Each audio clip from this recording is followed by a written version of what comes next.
नमस्कार पिलाने आम यूट्यूब क्लास को स्वागत पिलाने आमे पूर्व क्लास रे कौन शिखिले ना दशमिक संख्यार जग वियोग शिखिले पिलाने आजका क्लास रे पिलाने कौन शिखिबा ना दशमिक संख्यार गुणन हरण पिलाने शिखिबा पिलाने समस्त खाता बाहर करो आज कौन शिखिबा पिलाने ना दशमिक संख्यार गुणन हरण पिलाने शिखिबा समस्त लेख पिलाने दशमिक संख्यार गुणन हरण दशमिक संख्यार संख्यार गुणन और हरण पिलाने शिखिबा कौन ना दशमिक संख्यार गुणन हरण पिलाने शिखा समस्ते लिखिला पिलाने देखो खाता समस्ते बाहर कर पिलाने देखो क्लास आरंभ करने पूर्व तुमको अनुरोध कौन ना भिडटी सांग मान सहित शेयर कले कौन हम तुम्हें शिखा सहित तुम सांग मैंने शिखी पारे है ता सहित चैनल टी सब्सक्राइब करने कहीं भूल ना चलो समस्ते लेख दशमिक संख्यार गुणन हरण पिलाने शिखा प्रथम कौन देख पिलाने 3 विभक्त 10 ये कौन ना ये भग्नांश कौन ना ये भग्नांश क्यों भग्नांश ना दशमिक भग्नांश दशमिक भग्नांश ये दशमिक भग्नांश कहीं दशमिक भग्नांश पिला माने कहना जेहेतु हर कौन ना 10 अच्छी 10 गुणित करते दशमिक भग्नांश कह जाए कौन ना हर जदि जेकोसी भग्नांश जदि हर कौन थाए 10 थाए 10 गुणित करते आम कौन कह दशमिक भग्नांश पे कहवा जदि आम भग्नांश को आम दशमिक रे प्रकाश कले कौन पे दशमिक दशमिक संख्या आम केमिति लिखा पे केमिति लिखा समस्ते जानिछ लब केते 3 आम 3 लिखिले है देखले हर कौन अच्छी ना 10 माने दशांश माने 1 गोटे शून्य माने दशमिक ढाण को गोटे अंक रहिबो कौन ना दशमिक ढाण को गोटे अंक रहिबो जानि पारलो तापरे आ गोटे तर 3 विभक्त 100 पिला माने दशमिक रे केते हेबो को दशमिक संख्या केते हेबो को तुमे कहबो कौन ना ये हला कौन ना लब लब लिखिले तापरे कौन देखिबा ना दशांश शतांश ये हला कौन ना शतांश शतांश जानि पिला माने दशमिक रु डाहाण को दुईटी संख्या कौन ना ये हला गोटे आ गोटे थाने एटी आमे 10 पकाइबा हां ना जदि किछि नै आमे कोन करबा शून्य गोटे पकाइबा थाने 0.03 हला हमर 3 विभक्त 100 रो दशमिक संख्या जानि पारलो पिला आ गोटे संख्या 2 पूर्ण 27 विभक्त 100 पिला में दशमिक रे केते हेबो को पिला ने को 2 पूर्ण 27 विभक्त 100 दशमिक रे केते हेबो पिला ने को तुमे कहबो सर पूर्ण संख्या रहइबो कोन ना दशमिक रो बाँ को कोन ना पूर्ण संख्या रहइबो दशमिक रो बाँ को तापरे कोन देखिबा दशांश शतांश माने दशमिक रु डाहाण को दुईटी अंक रहिबो जानि पारलो पिला ताने केते अछि 2 7 ये हला हमर दशमिक संख्या आशा आशा करि पिला माने समस्त बुझि पाइलो हला भग्नांश को दशमिक रे केमिति आमे परिणत करलु हला मिश्र भग्नांश मध्य आमे केमिति दशमिक रे प्रस्तुत करलु बुझिला वर्तमान दुईटी दशमिक संख्यार गुणन पिला माने वर्तमान शिखिबा कोन दुईटी दशमिक संख्या को गुणन करिवार आमे शिखिबा पिला माने देखो कौन करवा साधारण संख्या गुणन करिया को जानि छना पिला माने धर आमे 2 5 माने 25 को जदि आमे 12 रे गुणन करबा केमिति गुणन करबा समस्त पिला माने जानिछ 12 रे केमिति गुणन करा जाय बा ये हला कोन कोन पिला माने ये हला गुण्य ये हला कोन गुणक पिला समस्त जानिछ हां एठारे कोन बाहरे ना गुणफल लिखा जाए बुझी पारलो पिला माने कोन ऊपर संख्या को आमे गुण्य कहबा तल संख्या को कहबा गुणक कहबा दुई संख्या को गुणन कर सारा जहाँ बाहर ताकू आम कौन कह गुणफल बोली कहवा समस्त जान देख समस्त पॉइंट को लक्ष्य कर प्रथमे कौन कहला ना दुईटी दशमिक संख्यार गुणन ବୁଝିଲେ ପିଲାମାନେ ଦୁଇଟି ସଂଖ୍ୟାକୁ କେମିତି ଗୁଣନ କରାଯାଏ ଦଶମିକ ସଂଖ୍ୟା ବୁଝିଲେ କ'ଣ କହିଲ ଦେଖ ସମସ୍ତେ ଦେଖ ଦଶମିକ ସଂଖ୍ୟାର ଗୁଣନ କ୍ରିୟା ସାଧାରଣ ଗୁଣନ କ୍ରିୟା ଭଳି ହୁଏ ଯେମିତି ଆମେ ସଂଖ୍ୟା ଯେମିତି ଗୁଣନ କରୁ ସାଧାରଣ ସଂଖ୍ୟା ଯେମିତି ଗୁଣନ ହୁଏ ଦଶମିକ ସଂଖ୍ୟା ମଧ୍ୟ ସେମିତି ଗୁଣନ କରାଯାଏ ପିଲାମାନେ ଗୁଣଫଳ ଯାହା ହୁଏ କ'ଣ ନା ଗୁଣଫଳ ଯାହା ହୁଏ ଗୁଣ୍ୟ ମୁଁ ଲେଖିଥିଲି ଏଥିପାଇଁ ପ୍ରଥମେ ଗୁଣ୍ୟ ଗୁଣକ ଦଶମିକ ବିନ୍ଦୁ ପରେ ମିଶି ଯେତୋଟି ଅଙ୍କ ଥାଏ ମାନେ ଦଶମିକ ବିନ୍ଦୁ ପରେ ଯେତିକି ଅଙ୍କ ଅଛି ବୁଝିଲେ ଗୁଣଫଳର ଡାହାଣ ପଟୁ ସେତୋଟି ଅଙ୍କ ଛାଡ଼ି ଦଶମିକ ବିନ୍ଦୁ ବସାଯାଏ ବୁଝିପାରିଲ ପିଲାମାନେ କ'ଣ କହୁଛି ସାଧାରଣ ଗୁଣନ ଯେମିତି କରାଯାଏ ସେମିତି କରାଯାଏ ବଟ୍ କ'ଣ କରାଯାଏ ଦଶମିକର ଡାହାଣ କଡ଼ରେ ଯେତିକି ଅଙ୍କ ଅଛି ତାହା କ'ଣ କରାଯାଏ ମିଶେ ମିଶିକି ଗୁଣଫଳର ଡାହାଣ ପଟୁ ସେତିକିଟି ଅଙ୍କକୁ କ'ଣ କରାଯାଏ ଛାଡ଼ି ଦଶମିକ ବସାଯାଏ ଗୋଟିଏ ପିଲାମାନେ 15 3 ଯଦି କେତେ ହେବ ଇଏ ହେଲା 45 କ'ଣ ନା ଇଏ ହେଲା ସାଧାରଣ ଗୁଣନ କେତେ ହେଲା 45 ଏମିତି ହିଁ ଗୁଣନ କରାଯାଏ କ'ଣ ନା ଦଶମିକ ସଂଖ୍ୟା ମଧ୍ୟ ଏମିତି ଗୁଣନ କରାଯାଏ କିନ୍ତୁ ସେଥିରେ କ'ଣ କରାଯାଏ ନା ଦଶମିକ ବିନ୍ଦୁକୁ ଲଗାଯାଏ ବା ଦଶମିକ ବିନ୍ଦୁକୁ ଲକ୍ଷ୍ୟ ରଖାଯାଏ ଦେଖ ପିଲାମାନେ ଏଇ ପଏଣ୍ଟକୁ ନେଇକି ଗୋଟିଏ ଏକ୍ଜାମ୍ପଲ କରିବା ବୁଝିଲା ଦେଖ 0.3 ଗୁଣନ 1.5 ପିଲାମାନେ କେତେ ହେବ କୁହ ସାଧାରଣ ଏଇଠି ଗୁଣନ କରି ବାହାର କରାଯାଇଛି ନା ସାଧାରଣ ସଂଖ୍ୟା ଗୁଣନ କିନ୍ତୁ ଦଶମିକ କରିକି ତୁମେ କାଢ଼ ପିଲାମାନେ ଗୁଣନ କର ତୁମେ କହିବ ନା 15 3 45 କେତେ ହେଲା 15 3 45 ପିଲାମାନେ ଦେଖ ତାର ଦଶମିକରେ ଗୋଟିଏ ଅଙ୍କ ଅଛି ଦଶମିକରେ ଗୋଟିଏ ଅଛି କେତୋଟି ଅଙ୍କ ହେଲା ଦୁଇଟି ଅଙ୍କ ହେଲା ସେଥିପାଇଁ କ'ଣ ଗୁଣ୍ୟ ଓ ଗୁଣକ ଦଶମିକ ବିନ୍ଦୁ ପରେ ମିଶି ଯେତୋଟି ଅଙ୍କ ଥାଏ ଜାଣିପାରିଲ ଗୁଣଫଳର ଡାହାଣ ପଟୁ ସେତୋଟି ଅଙ୍କ ଛାଡ଼ି ଦଶମିକ ବିନ୍ଦୁ ବସାଯାଏ ତାହେଲେ 1 2 ତାପରେ ଦଶମିକ ବସାଇବା ପିଲାମାନେ ଉତ୍ତର ବାହାରିଲା ଜାଣିପାରିଲ କେମିତି ଉତ୍ତର ବାହାରିଲା ବୁଝିଲା ଏଇଟା ଗୋଟିଏ ଆମେ ଏକ୍ଜାମ୍ପଲ କରିଲୁ ଏହି ଗୁଣନ ମଧ୍ୟ ଭଗ୍ନାଂଶ ମାଧ୍ୟମରେ ମଧ୍ୟ ବାହାର କରାଯାଇ ପାରିବ ଗୁଣଫଳ ତାହା ମଧ୍ୟ ଏହି କ୍ଲାସରେ ଶିଖିବା 0.3 ଗୁଣନ 1.5 ସମସ୍ତେ ଦେଖିଲେ ପିଲାମାନେ ନା 0.3 ଗୁଣନ 1.5 ସାଧାରଣ ଗୁଣନ କଲ କେତେ ହେଲା ମନେକର ତୁମେ ଭୁଲି ଯାଅ କ'ଣ ନା ମନେକର ଦଶମିକ ପଡ଼ିଛି ବୋଲି ତୁମେ ଭୁଲି ଯାଅ କ'ଣ କରିବ ଦେଖ 5 3 15 ହେଲା 1 5 ସହିତ ଯଦି ଆମେ 0କୁ ଗୁଣନ କରିବା କିଛି ଲାଭ ହେବ ନାହିଁ ସେଇ ସଂଖ୍ୟା ଆସିବ ତାହେଲେ କେତେ ଅଛି 1 ବୁଝିଲେ ବର୍ତ୍ତମାନ 1 ସହିତ 3କୁ ଗୁଣନ କର ସେଇ ଆସିଲା 3 1 0 ସହିତ ଗୁଣନ କଲେ କ'ଣ ଆସିବ ସେଇ 0 ହିଁ ଆସିବ ବୁଝିଲା ବର୍ତ୍ତମାନ ଯୋଗ କର କେତେ ହେଲା 5 ଇଏ ହେଲା 4 ଇଏ ହେଲା 0 ବର୍ତ୍ତମାନ କ'ଣ କରିବ ନା ଦଶମିକର ଡାହାଣ କଡ଼ ଅଙ୍କକୁ ଦେଖ କେତୋଟି ଅଛି ଗୋଟିଏ ଅଛି ଦଶମିକରେ କେତୋଟି ଅଛି ଗୋଟିଏ ଅଛି କେତୋଟି ହେଲା ଦୁଇଟି ତାହେଲେ କ'ଣ କରିବ ଗୁଣଫଳର ଡାହାଣ ପଟୁ ଦେଖିବ ଦୁଇଟି ଅଙ୍କ ଛାଡ଼ି ବିନ୍ଦୁ ବସାଇବ ବସାଇଲ ବୁଝିଲା ଜାଣିପାରିଲ ତ ଯେହେତୁ ଗୋଟିଏ ଅଙ୍କ ଦୁଇଟି ଅଙ୍କ ଥିଲା ସେଥିପାଇଁ ଆମେ ଦୁଇଟି ଅଙ୍କ ଡାହାଣ ସାଇଡ଼ରୁ ଛାଡ଼ି ଆମେ ଗୋଟିଏ ବିନ୍ଦୁ ଦେଲୁ ବା ଦଶମିକ ବିନ୍ଦୁ ଦେଲୁ ଏହା ହେଲା ଆମର ଉତ୍ତର ଏହାକୁ ଆମେ ଭଗ୍ନାଂଶରେ କେମିତି କାଢ଼ିବା ପିଲାମାନେ ତାହା ମଧ୍ୟ ଶିଖିବା ଦେଖ ଇଏ କ'ଣ ଦେଖ ପିଲାମାନେ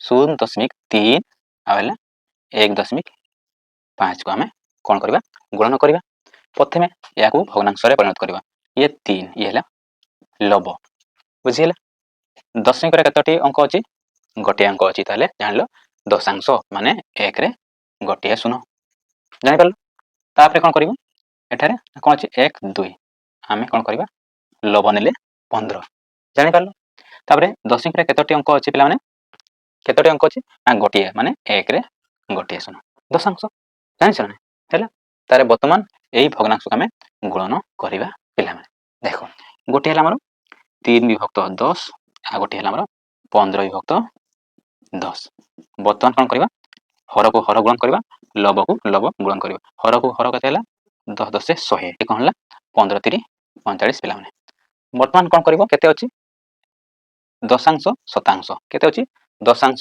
ଶତାଂଶ ପିଲାମାନେ ତାହେଲେ 1ରେ ଦୁଇଟା ଶୂନ ଅଛି ମାନେ ଦଶମିକରୁ ଡାହାଣକୁ ଦୁଇଟା ଅଙ୍କ ରହିବ କ'ଣ ନା 1ରେ ଦୁଇଟା ଶୂନ ଅଛି ମାନେ ଦଶମିକରୁ ଡାହାଣକୁ ଦୁଇଟା ଅଙ୍କ ରହିବ ତାହେଲେ କ'ଣ କରିବା 5 ଇଏ 4 ଲେଖିଦେଲେ ଆମର ଉତ୍ତର ସେମ୍ ବାହାରିଲା ପିଲାମାନେ ବୁଝିପାରିଲ ପିଲାମାନେ ଆମେ ସାଧାରଣ ଗୁଣନ କରିକି ମଧ୍ୟ ଉତ୍ତର ଦେଇପାରିବା ଭଗ୍ନାଂଶ କରି ମଧ୍ୟ ଆମେ ଉତ୍ତର ଦେଇପାରିବା ପିଲାମାନେ ବୁଝିଲା। ଆଉ ଗୋଟିଏ ଏକ୍ଜାମ୍ପଲ ନେବା ପିଲାମାନେ। ଆଉ ଦୁଇଟି ଦଶମିକ ସଂଖ୍ୟାକୁ ଆମେ ଗୁଣନ କରିବା। ଦେଖ ସମସ୍ତେ ଦେଖ ପିଲାମାନେ 0.2 ଗୁଣନ 0.3 କୁ ଗୁଣନ କଲେ ପିଲାମାନେ କେତେ ହେବ କୁହ? କେତେ ହେବ ପିଲାମାନେ? ଜାଣିଛ ସାଧାରଣ ସଂଖ୍ୟା ଯେମିତି ଗୁଣନ କରାଯାଏ ସେମିତି ଗୁଣନ ହୁଏ। ଦେଖ 0.2 0.3 ପିଲାମାନେ କେତେ ହେବ? ଇଏ ହେଲା ଆମର 6 0 ସହିତ 0 ଆସିବ 0 ସହିତ 0 ଆସିବ 0 ସହିତ 0 ଆସିବ ପିଲାମାନେ। ଦେଖ 6 କୁ 6 ଇଏ 0 ଇଏ 0 ବୁଝିହେଲା। ବର୍ତ୍ତମାନ କ'ଣ କରିବ? ଦଶମିକ ବିନ୍ଦୁରୁ ଡାହାଣକୁ କେତୋଟି ଅଙ୍କ ଦେଖ ଗଣ 1 2 କେତୋଟି ଅଙ୍କ ଅଛି? 2ଟି। ତାହେଲେ ଦଶମିକ ଡାହାଣକୁ ଆମେ କେତୋଟି ଅଙ୍କ ରହିବ? 2ଟି ଅଙ୍କ ରହିବ। ତାହେଲେ ଡାହାଣ ସାଇଡ୍ ଆମେ ଦେଖି ଯିବା 2ଟି ଅଙ୍କକୁ ଛାଡ଼ି ଦଶମିକ ବସାଇବା। ଆମର ଉତ୍ତର କେତେ ହେଲା? 0.06 ଆମର ଉତ୍ତର ବାହାରିଲା। ବୁଝିଲା। ଆଉ କ'ଣ କରିପାରିଥାନ୍ତ? ଦେଖ କେତେ ଅଛି? 2 ଗୁଣ 3 ପିଲାମାନେ କେତେ ହେଲା ଆମର? 6 କେତେ ହେଲା ଆମର ପିଲାମାନେ? 6 ହେଲା। ତାହେଲେ ଦଶମିକ ଡାହାଣକୁ ଗୋଟିଏ ଅଙ୍କ ଅଛି, ଦଶମିକ ଡାହାଣକୁ ଗୋଟିଏ ଅଙ୍କ ଅଛି। ତାହେଲେ କେତୋଟି ଅଙ୍କ? 2ଟି ଅଙ୍କ। ଦେଖିଲ ତାହେଲେ ଦଶମିକ ଡାହାଣକୁ 2ଟି ଅଙ୍କ ରହିବା ଦରକାର। ହେଲା ଗୋଟିଏ ଆଉ ଗୋଟେ ଆମେ 0 ବସାଇବା ତାପରେ ଦଶମିକ ଦେଖ ଗୋଟିଏ ଅଙ୍କ 2ଟି ଅଙ୍କ 2ଟି ଅଙ୍କ ରହିଲା ଦଶମିକ ଡାହାଣକୁ ବାସ୍ 0.06 ବାହାରିଲା ଆମର ଉତ୍ତର। ସବୁବେଳେ ଡାହାଣରୁ ଗଣି ଗଣି ଆସିବ ଦଶମିକ ତାପରେ ପକେଇବ। ବୁଝିଲା। ଆଶା କରି ପିଲାମାନେ ସମସ୍ତେ ବୁଝିପାରିଲ। ଯଦି ୟାକୁ ଆମେ ଭଗ୍ନାଂଶରେ ପରିଣତ କରିବା ବା ଭଗ୍ନାଂଶରେ ପରିଣତ କରି ଆମେ ଗୁଣନ କରିପାରିବା ମଧ୍ୟ। ଦେଖ କ'ଣ 0.2 ଗୁଣନ 0.3 ୟାକୁ ଆମେ କ'ଣ କରିବା? ଭଗ୍ନାଂଶରେ ପରିଣତ କରିବା ପିଲାମାନେ। କ'ଣ କରିବା?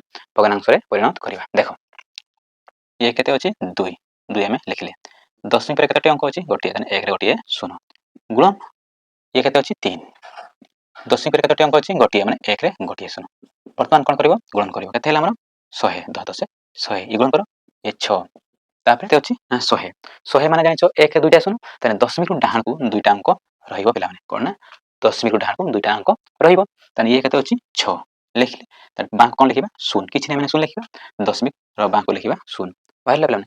0.06 ଆମର ଉତ୍ତର ବାହାରିଲା। ଦେଖ ସାଧାରଣ ଗୁଣନ କଲେ ଯେତିକି ଉତ୍ତର ବାହାରିଲା, ଆମେ ଏମିତି ଗୁଣନ କଲେ ଯେତିକି ଉତ୍ତର ବାହାରିଲା, ଭଗ୍ନାଂଶରେ ପରିଣତ କରି ମଧ୍ୟ ସେ ଏକା ଉତ୍ତର ବାହାରିଲା। ପିଲାମାନେ ଭାବୁଛି ସମସ୍ତେ ପିଲାମାନେ ବୁଝିପାରିଲ। ଯେତେବେଳେ ପରୀକ୍ଷାରେ ପିଲାମାନେ ଆସିବ ଡାଟା ଅନୁସାରେ ମାନେ ଯେମିତି ପ୍ରଶ୍ନ ଦିଆ ହେଇଥିବ ଦେଖିବ ଗୁଣନ ପାଇଁ ତୁମକୁ ଯେଉଁଟା ସହଜ ହେବ ସେଇଟା ତୁମେ କରିପାରିବ। ଯଦି ଏମିତି ସହଜ ହେଉଛି ଏମିତି ସହଜ କରିବ, ଯଦି ଏମିତି ହେଉଛି ଏମିତି କରିବ। କିଛି ଡରିବାର ନାହିଁ। ଆମେ ସବୁ ପ୍ରକାର ଆମେ ଗୁଣନ କରିବାର ଶିଖିଲେ। ବୁଝିଲା।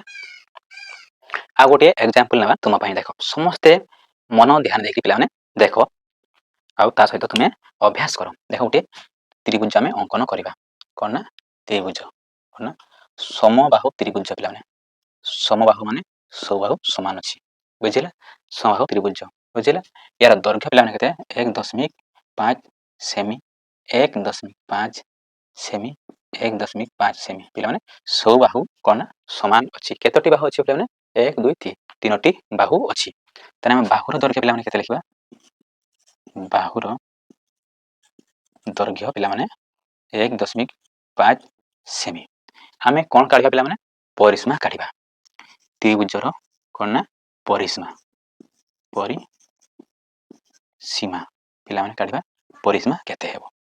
ବୁଝିଲା। ଦେଖ କେତୋଟି ବାହୁ ଅଛି? 3ଟି ବାହୁ ଅଛି। ବାହୁର ଦୈର୍ଘ୍ୟ କେତେ? ନା 1.5 ସେମି। ବୁଝିଲା। ବର୍ତ୍ତମାନ ଲେଖ ପିଲାମାନେ ନା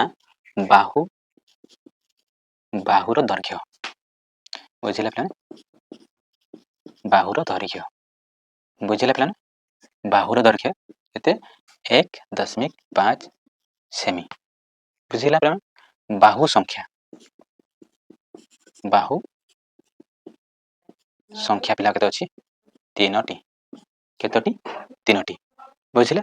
ଆମେ ବର୍ତ୍ତମାନ କ'ଣ କରିବା? ପରିସୀମା କାଢ଼ିବା। ଆମେ କ'ଣ କରିବା? ଏହାକୁ ଗୁଣନ କରିଦେବା। କ'ଣ ନା ଗୁଣନ କରିଦେବା। ଦେଖ ସାଧାରଣ ଗୁଣନ କର କିନ୍ତୁ ଦଶମିକ ଭୁଲିଯାଅ। କ'ଣ ନା ସାଧାରଣ ଯେମିତି ସଂଖ୍ୟା ଗୁଣନ କରିବା ସେମିତି କର, ଦଶମିକ ଭୁଲିଯାଅ ପିଲାମାନେ। କେତେ ହେବ? ଇଏ ହେଲା 45। କେତେ ହେଲା? 45 ହେଲା ଆମର ଉତ୍ତର ବା ଗୁଣଫଳ। ବର୍ତ୍ତମାନ ଦେଖ ଦଶମିକରେ କେତୋଟି ଅଙ୍କ ଅଛି? ଗୋଟିଏ ଅଙ୍କ ଅଛି। ଜାଣିପାରିଲ ଦଶମିକ ଡାହାଣକୁ ଗୋଟିଏ ଅଙ୍କ ରହିବ। ତାହେଲେ ଦେଖ ଗୋଟିଏ ଅଙ୍କ ଛାଡ଼ି ଆମେ ଗୋଟିଏ ଦଶମିକ ବିନ୍ଦୁ ପକେଇଦେଲେ ଇଏ ହେଲା ଆମର ଉତ୍ତର। ବୁଝିଲା। ତାହେଲେ ଆମର କେତେ ହେଲା? 4.5 ସେମି ଆମର ପରିସୀମା ବାହାରିଲା ପିଲାମାନେ। କାହାର ଡାଉଟ୍ ରହିଲା ପିଲାମାନେ କମେଣ୍ଟ କର। କାହାର ଡାଉଟ୍ ରହିଲା ପିଲାମାନେ ଏଇ ପ୍ରଶ୍ନର ଉତ୍ତର କାଢ଼ିବାର कमेंट करिवो हैला। आशा करबी कहार डाउट नथिबो आमे टिकनिकी धीरे धीरे शिखिबा पिला माने बुझिला। वर्तमान चलो आउ किछि आमे एग्जांपल नेबा।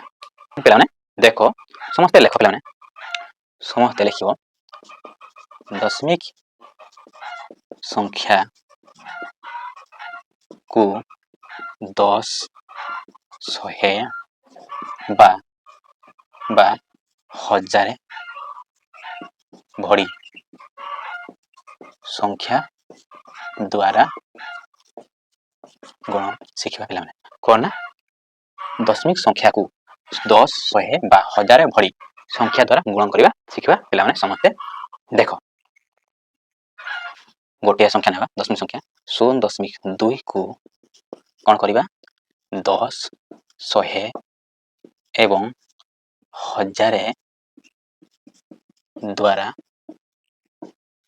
गुणन करबा पिला माने 0.2 को पिला माने 10 100 1000 द्वारा आमे गुणन करबा कोन आम उत्तर बाहरुची पिला माने देखो प्रथमे कोन 0.2 10 द्वारा पिला माने गुणन करबा वर्तमान दशमिक अछि बोली भूली जाओ पिला माने हैला कोन करबा 0 सहित 2 गुणन करले से 0 ही आसीबो समस्त जानछ 0 को आमे 0 सहित गुणन करले से 0 ही आसीबो 1 को 2 सहित गुणन करले कोन आसीबो 2 आसीबो 1 को आमे 0 सहित गुणन करबा 0 आसीबो पिला माने वर्तमान देखो गुणन फल आम केते हैला 2 0 माने 20 हमरो देखो गुणन फल एतकी आसीला बुझिला तारे वर्तमान कोन करबो दशमिक रु डाहां को केतोटी अंक अछि पिला माने केतोटी अछि अंक अछि ना गोटे अछि दशमिक रु डाहां को गोटे अंक अछि ताने आमे देखिबा दशमिक रु डाहां को गोटे अंक रखिबा केते रखिबा गोटे अंक रखिबा तले हमर उत्तर भाला 2.0 हमर उत्तर बा साइड शून्य दबा जहा न दबा ताहा किछि मूल्य परिवर्तन हेबो नाही बुझिला पिलाने बुझि पारला किछि परिवर्तन होला कि अंकर किछि परिवर्तन होला नाही किंतु हमरे दशमिक रु डाहां को थिला अंकडा किंतु दशमिक रु बां को अंक आसिला 10 सहित गुणन करले बुझिला पिलाने कोन ना अंकर स्थान परिवर्तन होला बा माने दशमिक बिंदुर स्थान परिवर्तन होला प्रथमे कोन थिला दशमिक बिंदु परे 2 थिला उत्तर कोन बाहरला 10 सहित गुणन करला परे ना दशमिक बिंदु बां को आसिला अंक बुझिला देखो 0.2 को आमे 100 सहित गुणन करबा पिला माने केते 100 सहित गुणन करबा जानिछो समस्त गुणन करो पिला माने हैला समस्त गुणन करलो तबरे हैला 2 2 हैला 0 बुझिला पिला देखो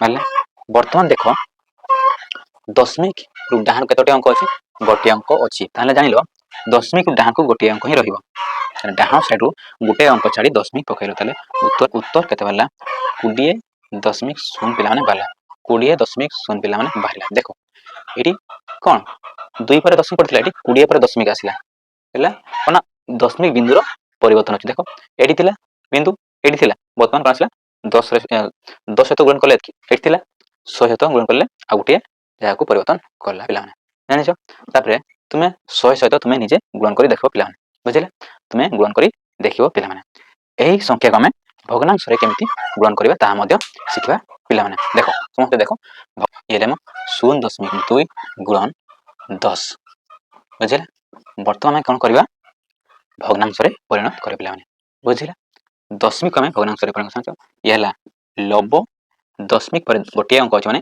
1 पर गोटे 0 बुझिले ये हमर भग्नांश भाला वर्तमान कोन करबा 10 को हमें गुणन करबा केते 10 को गुणन करबा देखो 10 के 10 कटि गला ताले हम केते हला 2 बुझिला जेहेतु दशमिक थिला तमे गोटिए बिंदु पर ढाण गोटिए शून्य देबा दबा जहा न दबा ताहा बुझिला 2 लिखिबा जहा बा 2.0 लिखिबा ताहा बुझि पारलो से एका तारे ई लिखिबा 0.2 गुणन 100 पिला माने देखो वर्तमान कोन करबा भग्नांश रे परिणत करल तापरे 100 गुणन करबा गोटिए शून्य को गोटिए शून्य कटि गला तने केते 10 10 दुने 20 पिला माने केते बाहरला 20 हमरो उत्तर बाहरला जानि पाल बा आमे 20.0 लिखि पारिबा देखो गोटिए दशमिक पर गोटिए अंक अछि माने हमर ଦଶମିକର ଡାହାଣ ଗୋଟିଏ ଅଙ୍କ ହିଁ ରହିବ।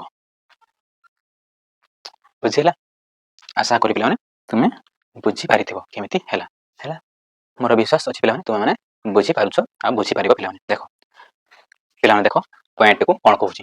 ଏକ ଦଶମିକ ସଂଖ୍ୟାକୁ 10, 100 ଏବଂ 1000 ଭଳି ସଂଖ୍ୟା ଦ୍ୱାରା ଗୁଣନ କଲା ବେଳେ ଗୁଣ୍ୟ ସଂଖ୍ୟା ବା ଦଶମିକ ସଂଖ୍ୟାର ଅଙ୍କ କିଛି ପରିବର୍ତ୍ତନ ହେଉନାହିଁ। ଅଙ୍କ କିଛି ପରିବର୍ତ୍ତନ ହେଲା ନାହିଁ। ଦେଖିଲ ପିଲାମାନେ, ଅଙ୍କର କିଛି ପରିବର୍ତ୍ତନ ହେଲା କି? ଆମେ ଗୁଣନ କଲୁ, କିଛି ପରିବର୍ତ୍ତନ ହେଲା ନାହିଁ। କିନ୍ତୁ କ'ଣ ହୁଏ ନା କେବଳ ଦଶମିକ ବିନ୍ଦୁର ସ୍ଥାନରେ ପରିବର୍ତ୍ତନ ଘଟୁଛି। କ'ଣ ନା ଖାଲି କେବଳ ଦଶମିକର ସ୍ଥାନ ପରିବର୍ତ୍ତନ ଘଟୁଛି ପିଲାମାନେ। ବୁଝିଲା? ଆଶା କରି ପିଲାମାନେ ପଏଣ୍ଟଟି ସମସ୍ତେ ବୁଝିପାରିଥିବ। ଚାଲ ବର୍ତ୍ତମାନ ଦଶମିକ ସଂଖ୍ୟା ପିଲାମାନେ ଦଶମିକ ସଂଖ୍ୟାକୁ କ'ଣ କରିବା? ହରଣ କରିବା ପିଲାମାନେ। 10, 100 ଏବଂ 1000 ଦ୍ୱାରା କ'ଣ କରିବା ପିଲାମାନେ? ଭାଗ କରିବା। ଭାଗ କ୍ରିୟା ବା ଆମେ ହରଣ କରିବା ପିଲାମାନେ। କ'ଣ ନା ଦଶମିକ ସଂଖ୍ୟାକୁ 10, 100 ଏବଂ 1000 ଦ୍ୱାରା ଭାଗ କ୍ରିୟା ବା ହରଣ କରିବା ପିଲାମାନେ ଶିଖିବା। ବୁଝିଲା? ଦେଖ ପିଲାମାନେ, ଅଙ୍କ ହେଲା 231.5। 231.5 ପିଲା କ'ଣ କରିବ? ହରଣ କରିବ 10 ଦ୍ୱାରା। ପିଲାମାନେ 10 ଦ୍ୱାରା ପିଲାମାନେ ହରଣ କର। କେତେ ବାହାରିବ? ହରଣ କଲ ପିଲାମାନେ କ'ଣ କରିବ? ପ୍ରଥମେ ଦଶମିକକୁ କ'ଣ କରିବା? ଆମେ ଭଗ୍ନାଂଶରେ ପରିଣତ କରିବା ପିଲାମାନେ। ଦେଖ ଆକୁ ଆମେ କ'ଣ କରିବା? 231.5 ଲେଖିଲେ। ଯେହେତୁ ଦଶମିକ ପରେ ଗୋଟିଏ ଅଙ୍କ ଅଛି ମାନେ 1ରେ ଗୋଟିଏ ଶୂନ। ବୁଝିଗଲା? 1ରେ ଗୋଟିଏ ଶୂନ ହେଲା ଆମର। ତାପରେ କ'ଣ କରିବା? ହରଣ କରିବା ପିଲାମାନେ। କ'ଣ କରିବା ପିଲାମାନେ? ହରଣ କରିବା। ବୁଝିଲା? ବର୍ତ୍ତମାନ ଦେଖ 10ରେ ଆମେ ହରଣ କରିବା। ତାପରେ କ'ଣ କରିବା ନା ଲବ ଆମର ଲେଖିଲେ। ତଳେ ଆମର କେତେ? 10। ବର୍ତ୍ତମାନ କ'ଣ ହେବ? ହରଣ ପରିବର୍ତ୍ତନ ହେଇଯିବ ଗୁଣନରେ। ହରଣ ଚିହ୍ନ କ'ଣ ହେଇଯିବ? ପରିବର୍ତ୍ତନ ହେଇଯିବ ଗୁଣନ ଚିହ୍ନରେ। ତାପରେ ଏ 10 ଅଛି ମାନେ ଏହା ତଳେ କିଛି ନାହିଁ ମାନେ 1 କ'ଣ ଧରିବା? ମନେକର 1 ଧରିବା ପିଲାମାନେ। ତାପରେ କ'ଣ କରିବା? ଏହାକୁ ଉଲଟେଇ ଦେବା। ଏହା କରିବା ଲବ, ଆକୁ କରିବା ହର। ବୁଝିଲା ପିଲାମାନେ? ଦେଖ ଏତିକି ପର୍ଯ୍ୟନ୍ତ କିଏ ବୁଝିପାରିଲାନି ପିଲାମାନେ କମେଣ୍ଟ ସେକ୍ସନରେ କମେଣ୍ଟ କରିବ। ଆଶା କରୁଛି ପିଲାମାନେ ସମସ୍ତେ ବୁଝିପାରୁଛ। ହେଲା, ଦେଖ ବର୍ତ୍ତମାନ କ'ଣ କରିବା ନା ହରକୁ ହର ଗୁଣନ କରିବା, ଲବକୁ ଲବ ଗୁଣନ କରିବା। ଗୁଣନ କର 10, 10, 100 ପିଲାମାନେ। କେତେ ହେଲା? 100। ବର୍ତ୍ତମାନ ଲବକୁ ଲବ ଗୁଣନ କର ପିଲାମାନେ। 1 ସହିତ ମାନେ ସେହି ସଂଖ୍ୟା ହିଁ ପିଲାମାନେ ଆସିବ। ବୁଝିଲା? ଉତ୍ତର ବାହାରିଲା ପିଲାମାନେ। ଦେଖିଲ ଦଶାଂଶ ଶତାଂଶ ମାନେ 100 ମାନେ ଶତାଂଶ। ଜାଣିଛ ଦଶମିକରୁ ଡାହାଣକୁ 2ଟି ଅଙ୍କ ରହିବ। କ'ଣ ନା 1ରେ 2ଟା ଶୂନ ଅଛି ମାନେ ଦଶମିକ ପରେ 2ଟି ଅଙ୍କ ରହିବ। ବୁଝିଲା? ଦଶମିକ ଡାହାଣକୁ 2ଟି ଅଙ୍କ ରହିବ। କେତେ ଅଛି? 5, ଇଏ ହେଲା 1, 3, 2, ଇଏ ହେଲା ଆମର ଉତ୍ତର। 23.15। 23.15 ହେଲା ଆମର ପିଲାମାନେ ଉତ୍ତର। କିଏ ବୁଝିପାରିଲନି ପିଲାମାନେ କମେଣ୍ଟ କର। ହେଲା, ଭାବୁଛି ସମସ୍ତେ ବୁଝିପାରୁଛ। ହେଲା, କ'ଣ କରିବ? 100 ସହିତ କର ପିଲାମାନେ। 100 ସହିତ କର ଗୁଣନ। ଦେଖ ନା 231.5କୁ କ'ଣ କରିବା ନା ହରଣ କରିବା ପିଲାମାନେ। କେତେ? 100 ଦ୍ୱାରା ହରଣ କରିବା ପିଲାମାନେ। 100 ଦ୍ୱାରା ପିଲାମାନେ ହରଣ କରିବା। ଦେଖ ଆକୁ ଆମେ କ'ଣ କରିବା? ଭଗ୍ନାଂଶରେ ପରିଣତ କରିବା ପିଲା। 231.5 କେତେ ଅଛି? ଗୋଟିଏ 1ରେ ଗୋଟିଏ ଶୂନ। ଗୋଟିଏ ଅଙ୍କ ଅଛି ମାନେ ତାର ହରଣ ଚିହ୍ନ ଦିଅ ପିଲାମାନେ। କେତେରେ ହରଣ କରିବା? 10 ଦ୍ୱାରା ପିଲାମାନେ। କେତେରେ ହରଣ କରିବା ପିଲାମାନେ? 100 ଦ୍ୱାରା ପିଲାମାନେ ହରଣ କରିବା। ବୁଝିଲା? ତାହେଲେ ବର୍ତ୍ତମାନ କ'ଣ ହେବ ନା ଚିହ୍ନ ପରିବର୍ତ୍ତନ ହେଇଯିବ ଡାହାଣକୁ ଗଲେ। ଇଏ ହେଲା ଆମର ଲବ, ଇଏ ହେଲା ଆମର ହର। ଚିହ୍ନ ପରିବର୍ତ୍ତନ ହେଇଯିବ, ଗୁଣନ ହେଇଯିବ। ତଳେ କିଛି ନାହିଁ ମାନେ 1 ତାକୁ ଉପରକୁ ଚାଲିଯିବ 1 ବିଭକ୍ତ 100 ପିଲାମାନେ। ବର୍ତ୍ତମାନ ଦେଖ ଆମେ ଗୁଣନ କରିବା ହରକୁ ହର ଲବକୁ ଲବ କେତେ ହେଇଯିବ ନା 1000 ହେଇଯିବ ପିଲାମାନେ। କେତେ ହେବ 1000 ଇଏ ଏକ ସହିତ ଗୁଣନ ହେଲେ ସେତିକି ହିଁ ରହିବ 2 3 1 5। ବର୍ତ୍ତମାନ ଦେଖ ଏକ ପରେ କେତେ ଶୁଣୁଛି 1 2 3 ତାହେଲେ ଦଶମିକ ରୁ ଡାହାଣକୁ 3ଟା ଅଙ୍କ ରହିବ ପିଲାମାନେ। ଦଶମିକ ରୁ ଡାହାଣକୁ 3ଟା ଅଙ୍କ ରହିବ ଲେଖ 5 1 3 2 ବୁଝିପାରିଲ 2.315 ହେଲା ଆମର ଉତ୍ତର। ବୁଝିପାରିଲ ପିଲାମାନେ ଆଶା କରିବି ସମସ୍ତେ ବୁଝିପାରିଲ ହେଲା। ତାପରେ କ'ଣ କରିବ ଦଶମିକକୁ ତୁମେ 1000 ଦ୍ୱାରା ହରଣ କରିବ ପିଲାମାନେ ତୁମେ କରିବ ହେଲା। ମୁଁ 2ଟା ଏକ୍ଜାମ୍ପଲ ଦେଲି ପିଲାମାନେ ତୁମକୁ ତୁମେ ନିଜେ ପ୍ରାକ୍ଟିସ କରିବ ହେଲା। ନିଜେ ପ୍ରାକ୍ଟିସ କରିବ ଆଶା କରିବି ସମସ୍ତେ ବାହାର କରିପାରିବ ବୁଝିଲା। ଦେଖ ପିଲାମାନେ ସମସ୍ତେ ଲେଖ ଦଶମିକ ସଂଖ୍ୟାକୁ ପୂର୍ଣ୍ଣ ସଂଖ୍ୟା ଦ୍ୱାରା ଭାଗ କ୍ରିୟା। ସମସ୍ତେ ଲେଖ ପିଲାମାନେ ଦଶମିକ ସଂଖ୍ୟାକୁ ପୂର୍ଣ୍ଣ ସଂଖ୍ୟା ଦ୍ୱାରା ପିଲାମାନେ କ'ଣ ନା ଗୋଟିଏ ପୂର୍ଣ୍ଣ ସଂଖ୍ୟା ଦ୍ୱାରା ଭାଗ କ୍ରିୟା ବା ଆମେ କହିବା ହରଣ ପିଲାମାନେ। ବୁଝିପାରିଲ କ'ଣ ନା ଗୋଟିଏ ଦଶମିକ ସଂଖ୍ୟାକୁ ଗୋଟିଏ ପୂର୍ଣ୍ଣ ସଂଖ୍ୟା ଦ୍ୱାରା ଆମେ କେମିତି ହରଣ କରିବା ତାହା ପିଲାମାନେ ଜାଣିବା ହେଲା। ଗୋଟିଏ ଦଶମିକ ସଂଖ୍ୟାକୁ ଲେଖିବା 6.4କୁ କ'ଣ କରିବା 2 ଦ୍ୱାରା ଭାଗ କରିବା ପିଲାମାନେ ଭାଗ କ୍ରିୟା ବୁଝିଲା 2 ଦ୍ୱାରା ଭାଗ କରିବା ବୁଝିଲା ପିଲା। କେମିତି ତୁମେ ଭାଗ କରିବ ଚେଷ୍ଟା କର। 2 ସହିତ 5କୁ ଗୁଣନ କଲେ ପିଲାମାନେ କେତେ ପାଇବା ନା 10। 2 ଗୁଣନ 5 ଗୁଣନ କଲେ କେତେ ମିଳିବ ପିଲାମାନେ 100 ମିଳିବ। ଜାଣିପାରିଲ ଏଠି ଗୋଟିଏ 2 ଗୋଟିଏ 5 10 2ଟି 2 2ଟି 5 ଗୁଣନ କଲେ କେତେ ହେବ 100 ପିଲାମାନେ। ଆଶା କରିବି ସମସ୍ତେ ବୁଝିପାରିଲ। ତାପରେ ଦେଖ ବର୍ତ୍ତମାନ ପିଲାମାନେ ଲେଖ 6.4କୁ ଆମେ 2 ଦ୍ୱାରା ଭାଗ କରିବା କ'ଣ ନା 2 ଦ୍ୱାରା ଭାଗ କରିବା ବୁଝିଲେ ପିଲାମାନେ 2 ଦ୍ୱାରା ଭାଗ କରିବା। ବର୍ତ୍ତମାନ କ'ଣ କରିବା 2କୁ ଆମେ 10 ବନେଇବା ପାଇଁ ଚେଷ୍ଟା କରିବା କ'ଣ ନା ଲବକୁ ଆମେ 10 ବନେଇବା ପାଇଁ ଚେଷ୍ଟା କରିବା ଯେହେତୁ 2 ଅଛି ହେଲା। ଆମେ ଆକୁ ସେମିତି ଲେଖିଦେବା ଗୁଣନ ଯେହେତୁ ଆମେ ହର ସହିତ 5 ଗୁଣନ କରିଛୁ ମାନେ ଲବ ସହିତ ମଧ୍ୟ ଆମେ 5 ଗୁଣନ କରିବା ପିଲାମାନେ। ପ୍ରଥମେ କ'ଣ କରିବା ଗୁଣନ କରିବା ଗୁଣନ କର 2 ପଞ୍ଚା 10 ଲେଖିବା ପିଲାମାନେ 2 ପଞ୍ଚା 10 5 20ରୁ 0 ହାତ ହେଲା 2 530 30 31 32 କେତେ ହେଲା ପିଲାମାନେ 32 ବୁଝିଲେ ପିଲାମାନେ। ଦଶମିକ ଅଛି ଦଶମିକ ଆମେ ପକେଇଲୁ କେତେ ଅଛି ପିଲା ଦଶମିକ ଅଛି ଆମେ ଦଶମିକ ଆମେ ପକେଇଲୁ ପିଲାମାନେ। ଏ କେତେ ଅଛି ଦଶାଂଶ ଅଛି ଜାଣିପାରିଲ। ତାହେଲେ ଦଶାଂଶ ମାନେ ଗୋଟିଏ ଅଙ୍କ ଛାଡ଼ିକି ଦଶମିକରେ ଆସିବ ଏଠି ଆସିବ ତାହେଲେ 3.20 ଆସିବ ପିଲାମାନେ ବୁଝିହେଲା। ଯଦି କହିବ ଦଶମିକରେ 0 ଅଛି ଯଦି ଆମେ ଏକୁ ଲିଭେଇ ଦେବା ସେ କିଛି ଫରକ ପଡ଼ିବ ନାହିଁ ପିଲାମାନେ। ଯଦି ଦଶମିକକୁ ହଟାଇବା ପାଇଁ ଆମେ ଏଠି 0 ଗୋଟିଏ ଦେଇଦେବା ସେଇ ଏକା ହେଉଛି ପିଲାମାନେ ବୁଝିପାରିଲ। ଆଶା କରି ପିଲାମାନେ ସମସ୍ତେ ବୁଝିପାରିଲ। ଉତ୍ତର ହେଲା 3.20 ଶୂନ ଲେଖିବା ଯାହା ନ ଲେଖିବା ତାହା ପିଲାମାନେ ଏତିକି ଆମର ଉତ୍ତର ବୁଝିଲା ପିଲାମାନେ। ତେବେ ଗୋଟେ ଏକ୍ଜାମ୍ପଲ ନେବା ଦେଖ ସମସ୍ତେ ପିଲାମାନେ ଲକ୍ଷ୍ୟ କରୁଥିବ ହେଲା ନା 3.6କୁ ପିଲାମାନେ 5 ଦ୍ୱାରା ଭାଗ କ୍ରିୟା ପିଲାମାନେ ବା ଆମେ ହରଣ କରିବା କ'ଣ ନା ହରଣ କରିବା ପିଲାମାନେ। ଦେଖ ସମସ୍ତେ ଯେମିତି ଆଗ ଉଦାହରଣ ଆମେ ଯେମିତି କଲି ଏଇଟା ମଧ୍ୟ ସେମିତି କରିବା। ଦେଖ 3.6 ବୁଝିଲା ହର ଆମର କେତେ ରହିବ 5 ଯେହେତୁ ଆମେ ଭାଗ 5 ଦ୍ୱାରା। ବର୍ତ୍ତମାନ ଆମେ କ'ଣ କରିବା 5କୁ ଆମେ 10 ବନାଇବା ପାଇଁ ଚେଷ୍ଟା କରିବା ବୁଝିଲା। ଆମେ କେତେ ଅଛି 3.6 ହେଲା 5 କେତେ ଗୁଣନ କରିବା 2 ଲବ ସହିତ ମଧ୍ୟ 2 ଗୁଣନ କରିବା ହେଲା। ଇଏ ହେଲା କେତେ ଆମର 10 ଗୁଣନ କର କେତେ ହେବ 12ରୁ ହାତ ହେଲା 1 6 1 7 କେତେ ହେଲା 7 ଦଶମିକ ପରେ ଗୋଟିଏ ଅଙ୍କ ଅଛି ମାନେ ଦଶମିକରୁ ଗୋଟିଏ ଅଙ୍କ ରହିବ ବୁଝି ହେଲା ପିଲାମାନେ। ବର୍ତ୍ତମାନ କ'ଣ କରିବ, ଏଇ ଦଶମିକ ବାଁକୁ ଆସିବ ଗୋଟିଏ ଅଙ୍କକୁ, ତାହେଲେ 0.72 ହେଲା ଆମର ଉତ୍ତର ପିଲାମାନେ। 0.72 ହେଲା ପିଲାମାନେ ଆମର ଉତ୍ତର।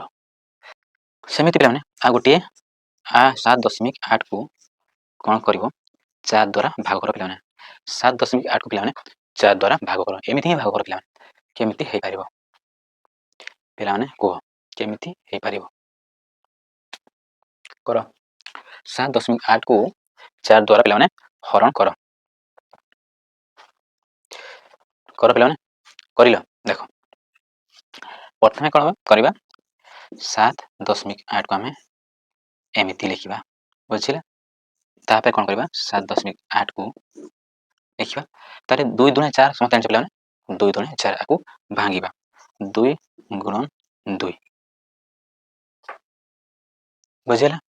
ଲେଖିଲେ ତାରେ ବର୍ତ୍ତମାନ କ'ଣ କରିବା, ହରକୁ ଆମେ କ'ଣ କରିବା, ହରକୁ ଆମେ 10ର ଗୁଣିତକ କରିବା ପାଇଁ ଚେଷ୍ଟା କରିବା ପିଲାମାନେ। ଦେଖ ଆମେ ଦେଖିଥିଲେ 2 ଗୁଣନ 5 ସମାନ 10, 2 ଗୁଣନ 2 ଗୁଣନ 5 ଗୁଣନ 5 ସମାନ 100। ଜାଣିଛେ ନା ପିଲାମାନେ, ଆମେ ଜାଣିଛେ। ତାପରେ କ'ଣ କରିବା, ଯଦି ଆମେ 5କୁ ଗୁଣନ କରିବା, ଗୋଟିଏ 5 କେତେ ହେବ, 20 ହେବ, 20, କିନ୍ତୁ ଆମେ 2 ଗୁଣନ 2 ଗୁଣନ 5 ଗୁଣନ 5 ଲେଖିବା ପିଲାମାନେ। ଇଏ ହେଲା ଆମର 7.8। ଯଦି ଏଠାରେ ଆମେ 2ଟି 5କୁ ଗୁଣନ କଲେ, ତାହେଲେ ଉପରେ ମଧ୍ୟ 2ଟି 5କୁ ଗୁଣନ କରିବା ପିଲାମାନେ। ଦେଖ 5 ଗୁଣନ 5 ହେଲା, ବୁଝିଲା। ଇଏ 2 ଦୁଣେ 4 ମାନେ 4 ଆସିଛି, এটা ତୁମେ ଗୁଣନ କରିବ। ଏକ୍ସଟ୍ରା ଯେ ଆମେ ଗୁଣନ କଲି 5 ପାଇଁ, ତାହାକୁ ତୁମେ ଗୁଣନ କର, ଉପରେ ବି ତଳେ ବି। ବର୍ତ୍ତମାନ ଲେଖ ଗୁଣନ କରି। ଇଏ ଆମର 100 ହେବ, ଜାଣିଛ। ଦେଖ ଗୁଣନ କର ନା, 7.8 ଗୁଣନ 5 5 25 ବାହାରିଲା ପିଲାମାନେ, ଏତିକି ବାହାରିଲା। ବର୍ତ୍ତମାନ ସାଧାରଣ ସଂଖ୍ୟା ହେଲା ପିଲାମାନେ। ବର୍ତ୍ତମାନ କ'ଣ କରିବା, ତୁମେ ଗୁଣନ କଲ 100, ଇଏ ଆମର ହେଲା 195.0 ଲେଖିବା, ଯାହା ନ ଲେଖିବା ତାହା ପିଲାମାନେ ହେଲା।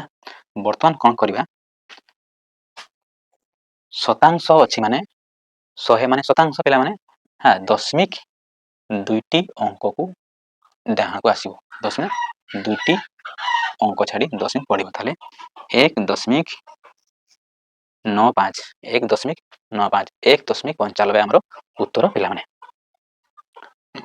ଜାଣିପାରିଲ ପିଲାମାନେ, କେତେ ଆମର ଉତ୍ତର ହେଲା, କେତେ ଆସିଲା, 1.95 ଆସିଲା। ଇଏ 0 ଲେଖିବା, ଯାହା ନ ଲେଖିବା ତାହା, ବୁଝିଲା।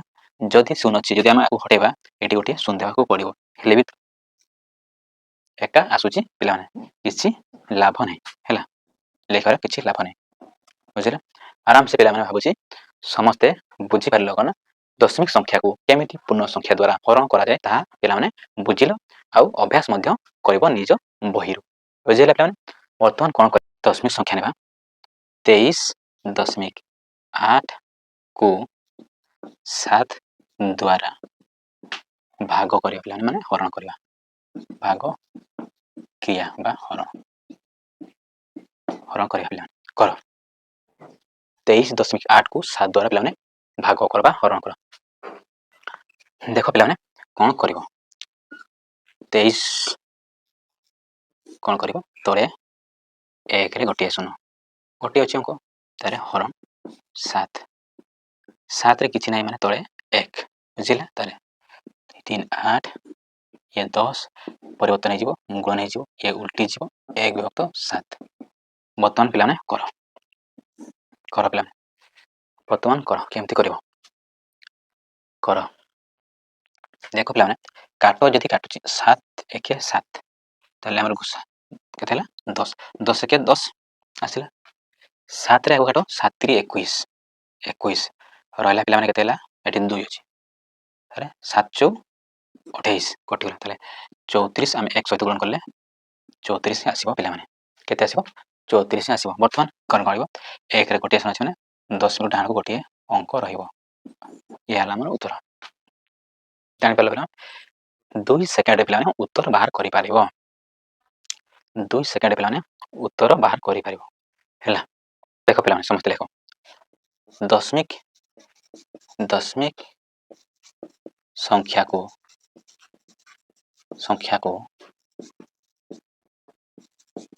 ଦଶମିକ ସଂଖ୍ୟା ଦ୍ୱାରା ପିଲାମାନେ ଭାଗ କ୍ରିୟା ବା ହରଣ, ବୁଝିଲା। ଦଶମିକ ସଂଖ୍ୟାକୁ ଦଶମିକ ସଂଖ୍ୟା ଦ୍ୱାରା ଭାଗ କ୍ରିୟା, ବୁଝିଲା ପିଲାମାନେ। ଲେଖିଲ 224.45କୁ ପିଲାମାନେ 0.5 ଦ୍ୱାରା ଭାଗ କ୍ରିୟା ପିଲାମାନେ କର। 24.45କୁ 0.5 ଦ୍ୱାରା ପିଲାମାନେ ଭାଗ କରିବାକୁ ଚେଷ୍ଟା କର। କେମିତି କରିବା କର ପିଲାମାନେ। 24.45କୁ ଆମେ 0.5 ଦ୍ୱାରା ଭାଗ କରିବା, ବୁଝିଲେ। ଭାଗ କରିପାରିବା। କର ପିଲାମାନେ, ବର୍ତ୍ତମାନ କର।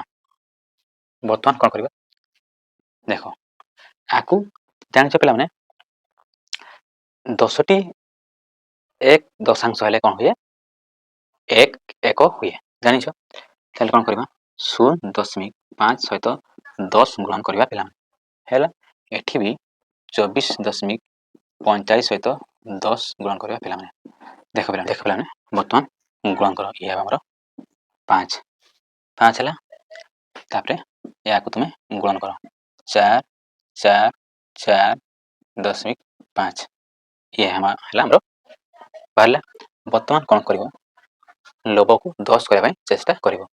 ତାହେଲେ କ'ଣ କରିବା? 5 ସହିତ ଆମେ 2 ଗୁଣନ କରିବା, କେତେ ହେଇଯିବ ଆମର? 10 ହେଇଯିବ। ସେମିତି ଏଠାରେ ମଧ୍ୟ 2 ଗୁଣନ କରିବାକୁ ପଡ଼ିବ, ଯେହେତୁ ଆମେ ତଳେ 2 ମାନେ ଉପରେ ମଧ୍ୟ 2 କରିବା। ତାର ବର୍ତ୍ତମାନ ଗୁଣନ କର। ଗୁଣନ କଲ ପିଲାମାନେ, ତାର କେତେ ବାହାରିବ? 489.0 ପିଲାମାନେ ବାହାରିଲା, ହେଲା। ବର୍ତ୍ତମାନ କ'ଣ କରିବ? ଦଶାଂଶ ମାନେ ଏଇଠି ଦଶମିକ ପଡ଼ିବ, 48.9 ଆମର ଉତ୍ତର ପିଲାମାନେ ବାହାରିଲା। 48.9 ପିଲାମାନେ ଆମର ଉତ୍ତର ବାହାରିଲା। ଆଶା କରି ପିଲାମାନେ ତୁମେ ବୁଝିପାରିଥିବ, ହେଲା। ଆଶା କରି ପିଲାମାନେ ତୁମେ ବୁଝିପାରିଥିବ କେମିତି ହେଲା। ଦେଖ ଆଉ ଗୋଟିଏ ପିଲାମାନେ ଏକ୍ଜାମ୍ପଲ୍ ନେବା। କ'ଣ? ଆଉ ଗୋଟିଏ ଏକ୍ଜାମ୍ପଲ୍ ନେବା, ହେଲେ ତୁମର ଡାଉଟ୍ ଆଉ ରହିବ ନାହିଁ। କ'ଣ କହୁଛି? 24.01କୁ ପିଲାମାନେ 0.7 ଦ୍ୱାରା କ'ଣ କରିବା? ଭାଗ କରିବା ବା ହରଣ କରିବା। ହରଣ ପିଲା ବୁଝିପାରିଲ। ଦେଖ କ'ଣ କରିବ ପିଲାମାନେ? ଆକୁ ଭଗ୍ନାଂଶରେ ପରିଣତ କରିବ ପିଲାମାନେ। ଭଗ୍ନାଂଶରେ ଆକୁ ପରିଣତ କରିଲ। କେତେ ଅଛି? 2ଟି ଅଙ୍କ ଅଛି 10/1ରେ 2ଟି 0। ତାରେ ବର୍ତ୍ତମାନ ହରଣ କରିବା, ହେଲା। ଇଏ ବି 7 ବିଭକ୍ତ 10 ଗୋଟିଏ ଅଙ୍କ ଅଛି 1ରେ ଗୋଟିଏ ଅଙ୍କ ରହିବ, ମାନେ ଗୋଟିଏ 0। ତାର ବର୍ତ୍ତମାନ କ'ଣ କରିବା? ଚିହ୍ନ ପରିବର୍ତ୍ତନ ହେଇଯିବ ପିଲାମାନେ। ଚିହ୍ନ ପରିବର୍ତ୍ତନ ହେଇଯିବ, କ'ଣ ହେଇଯିବ? ଗୁଣନ ହେଇଯିବ। ଇଏ ଚିହ୍ନ ପରିବର୍ତ୍ତନ ହେଲା, ଇଏ ଉପରକୁ ଯିବ 10, ଇଏ ତଳକୁ ଆସିବ 7। ବର୍ତ୍ତମାନ ଦେଖ ପିଲାମାନେ କ'ଣ କରିବ? କଟିବ, ଦେଖ ନା ପିଲାମାନେ, 0କୁ 0 ଦ୍ୱାରା କଟିଗଲା। ଆଉ କ'ଣ କଟିବ? 7କୁ 7 ଚଉଠି, 7 21 ପିଲାମାନେ। କେତେ? 7 21। ଏଠି ରହିଲା କେତେ? ନା 3 ରହିଲା। 7 ଚଉ 28, 2 ରହିଲା। କେତେ ହେଲା ଆମର? 7 21। ତାହେଲେ ଆମର ୟା ସହିତ 1 ସହିତ ଗୁଣନ କଲେ ଆମର କେତେ ଆସିବ? ସେଇ ସେତିକି ହିଁ ଆସିବ। ଇଏ 10, ଇଏ 10, 1ରେ ଗୋଟିଏ 0 ମାନେ 10 ଢାଙ୍କୁ ଗୋଟିଏ ଅଙ୍କ ରହିବ। ଇଏ ଆମର ଉତ୍ତର। ଆଶା କରିବି ତୁମମାନଙ୍କ ପାଖରୁ ଆମେ ଆଜିଆ କ୍ଲାସରେ ପିଲାମାନେ ଶିଖିଲେ କ'ଣ? ଦଶମିକ ସଂଖ୍ୟାର କ'ଣ ନା ହରଣ ଗୁଣନ ଆମେ ଶିଖିଲେ ପିଲାମାନେ। ସମସ୍ତେ ଦେଖ ପିଲାମାନେ, ନିଜେ ଯଦି ଅଭ୍ୟାସ କରିବନି ତାହେଲେ ତୁମେ କିଛିରେ ପାରିବ ନାହିଁ। କ୍ଲାସ୍ ସହିତ କ'ଣ କରିବ? ଅଭ୍ୟାସ ମଧ୍ୟ ନିଜେ କରିବାକୁ ଚେଷ୍ଟା କରିବ ପିଲାମାନେ। ଆଶା କରିବି ସମସ୍ତେ ବୁଝିଲ ଗୁଣନ କେମିତି କରାଯାଏ, ହରଣ କେମିତି କରାଯାଏ। ବିଭିନ୍ନ ପ୍ରକାର ମାଧ୍ୟମରେ ଆମେ ଶିଖିଲେ କ'ଣ ନା ଦଶମିକ ସଂଖ୍ୟାର ଗୁଣନ ହରଣ ଆମେ ଶିଖିଲେ ପିଲାମାନେ।